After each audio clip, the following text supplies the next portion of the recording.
First, a few statements of either observable facts or conclusions. The powers that be and their minions like to exist during the building tension language period. They do not feel comfortable in their skins during the release language period. Observation and conclusions on my part. So in other words, what's about to happen after the 14th, they're not going to like to be in the limelight. Up until then, now, last week, they would like to be in the limelight. Falls are the number 3 killer of peoples outside of violence, and the incidence of more deadly consequences of falls increase as people age. Statistical observation. Yet most people do not learn to fall. Curious pondering. I have learned a lot doing this work. That's his conclusion. In the past, when we have had emotional release language periods forecast, Universe had confirmed the upcoming forecast period by having a visible, in the mainstream media, actual release of a person, like from prison, release of a person of prominence or a group being held in captivity or prison. In the main, the persons were female and further represented repressed energies, as well as being cultural icons. Others who are aware of our work can confirm this on various fora on the net. This has again happened. As I have repeatedly stated, I do not answer why questions, as why goes to motivation, and I have no freaking clue as to the motivation of others. When I guess about the motivation of Universe, it is usually incorrect, so I stop that.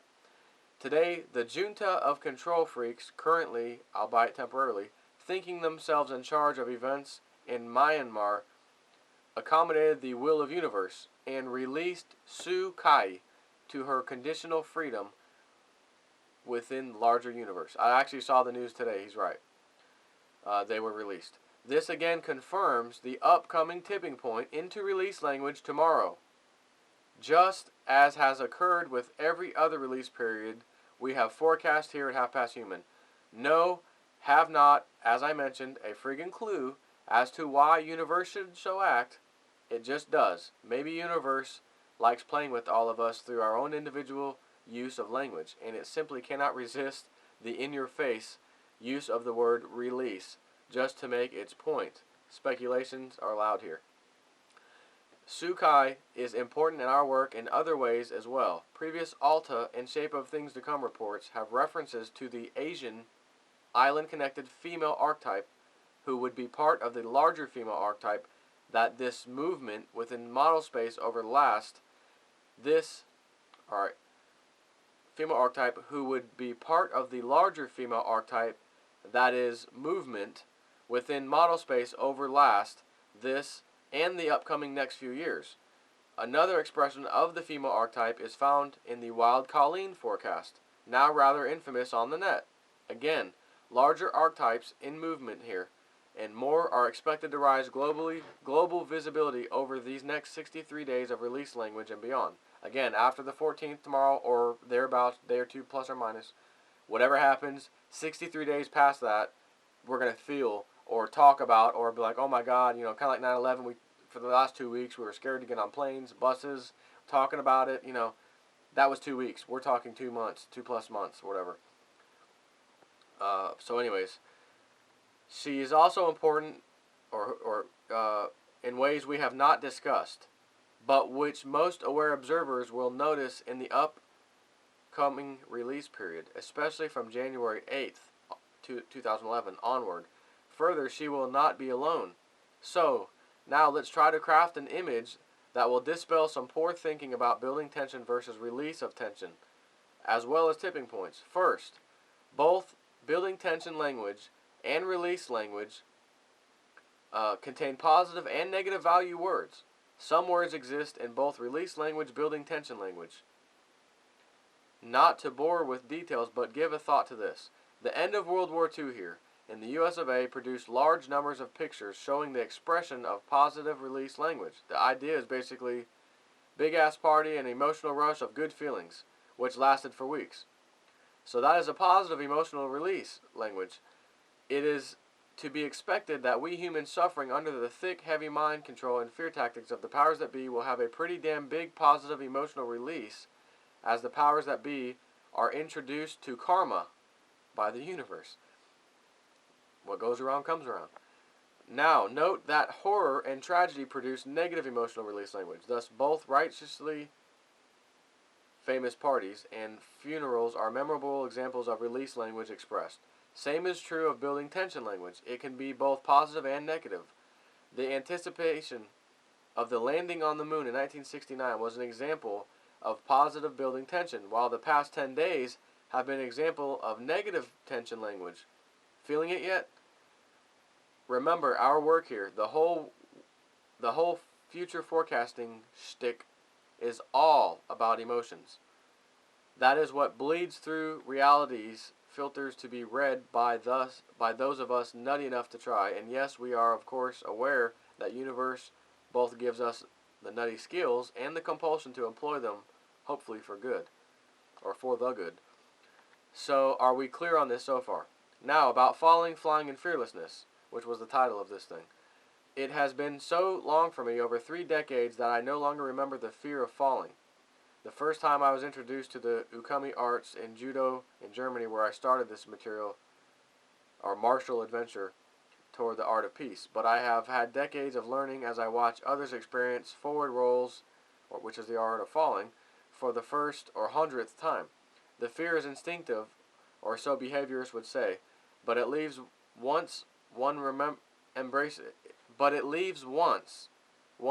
fearlessness in falling. In the beginning, though, it scares the piss right out of you, and that is probably why my ukemi sensei, all those years ago, insisted that we all pee before mat work. But I digress. The point of this section is to take the reader from their kneeling position on the mat through the limbering up waza exercises, and then right up to the ukemi waza of actual falling. What you do is to stand in correct stance on the mat and deliberately hurl yourself on the floor. I'm just going to skip over some of this.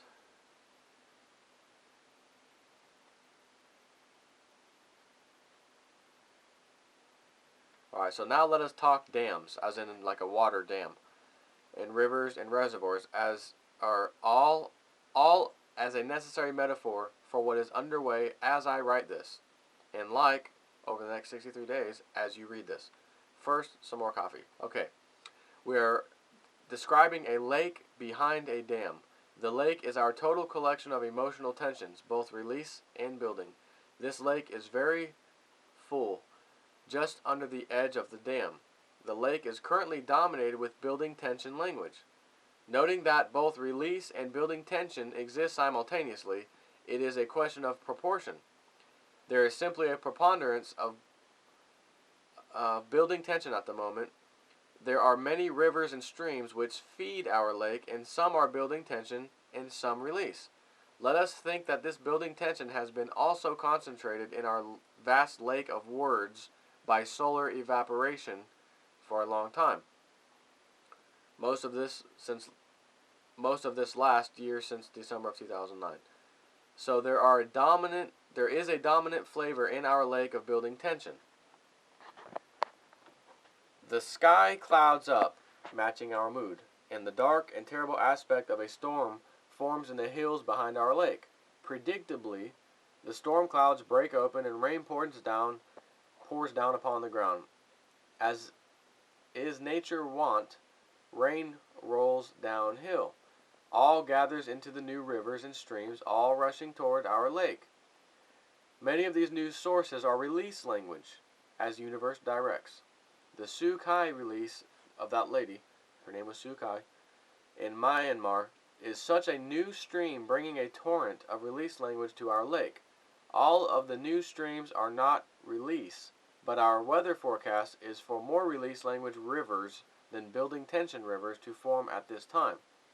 As all the rivers and streams combine and then rush into our lake, where they variously are either absorbed or float across, depending on their nature and type, the effect is to raise the lake as a whole. It was close to the edge of the dam when we started this last storm, November 5th of this year.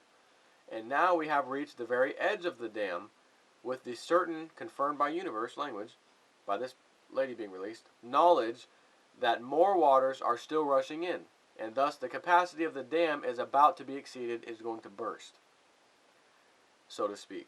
When that occurs, November 14th approximately, tomorrow, or plus or minus a couple days, the waters will begin to fall over the top of the dam, and a tipping point will have been reached.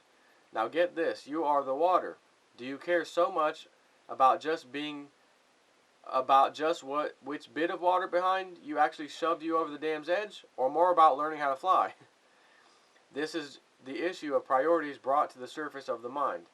There will be many minds, both paid shills and regular people, trying to work out their place in the universe, who will participate in denigration and denial of my position on these days we share. This is fine, so the universe would have it, but it can be demonstrated, as I hope I have here, that saying that Clif is a big failure because nothing happened is really a position taken by your mind, not the manifestations of reality. It is the same as saying Clif failed in his forecast because I did not see XXX that I expected. Yes, framed that way, I failed in meeting your expectations, is my response. But universe chooses not to define me internally by the expectations of others. So with respect, I can respond that yes, this was your experience of these days. Mine is different. The release of Sukai brings confirmation early, actually, as well as a release language source in a large way to this my soggy day.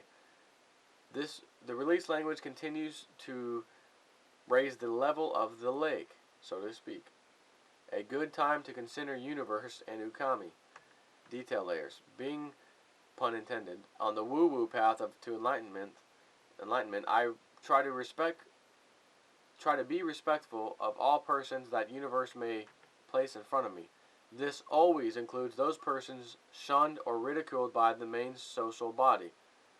As a self-sovereign individual, I find the majority view mostly incorrect and very restrictive, so I choose to ignore it. The most interesting people are not, in my experience, found in the mainstream. What can I say? I live on the fringe. So admonitions of guilt by association will probably follow me around as I continue to explore universe. Thanks for the energy, but such is the concern of others, not myself. Reputations are to be ruined. Mine no exception. Yes, I did post on Godlike Productions, Gloopers, my label, as I imagine they gulp a lot as part of the emotional rush of their craving for doom form. So he says, yes, I did post on Godlike Productions. Igor and I have some linguistic experiments ongoing to determine what will be required in the way of processing to screen out our own impact on the language, if it is even possible at this stage. Godlike Productions is among our testbed sites. Half Past Human and our shape reports or webbot reports have become so infamous that propagation and pollution of our data stream is a reality. We will be continuing the experiments over the next few weeks, assuming the net is up and there is some level of normality out and about, and should have results in about a month. What he's saying is, when he said GLP is among our test sites, we infamous that propagation and pollution of our data stream is a reality. In other words, so many people get on all these websites and forums and blogs and whatever and talk about, oh, the webbot said this, oh, the webbot said that. And then some of the next responses may not use the word the webbot said and just go on the path of talking about the conversation. If they have no way of filtering that out, which is hard to do, because they don't know if it was the webbot discussion on that page or someone else talking about something else now on that same page, should it filter that out or not? And if it doesn't filter it out, then it might be its own backfeed, if you will, of, well, it was already in the report, now people are talking about it online, so it's pulling this data back to say, hey, yeah, this is good news here, this is a good hit, when in fact it's just more language of people talking about something that they already talked about in the webbot report previously. So in other words, the more people that catch on to the webbot and pay attention, it's possible that the less accurate this thing becomes. I don't know. We're fixing to find out, I can tell you that much. So anyways, that's it. I'll talk to y'all later.